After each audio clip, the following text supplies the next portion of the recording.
வராது.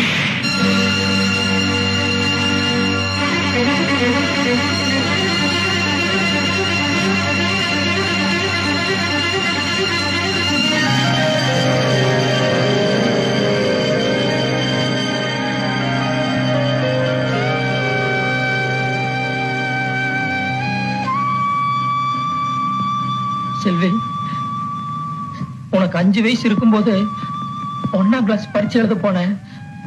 பார்த்து எழுதுமான்னு சொன்னேன். டபுள் ப்ரமோஷன் வாங்கி 2ஆம் கிளாஸ் படிக்காமயே 3ஆம் கிளாஸுக்கு போயிட்டேன். ரொம்ப பெருமையா இருந்ததுமா.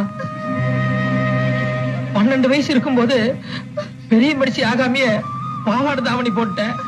வேண்டாமா, விளையாட்டா இருக்குன்னு சொன்னேன். இல்லன்னு மத்தவங்க எல்லாம் வேடிக்கை பாக்குறாங்க, வெக்கமா இருக்குன்னு சொன்னேன். அப்பவும் பெருமையா இருந்ததுமா. ஆனா இன்னைக்கு நான் கல்யாணத்துக்கு தேடி குறிச்சிட்டு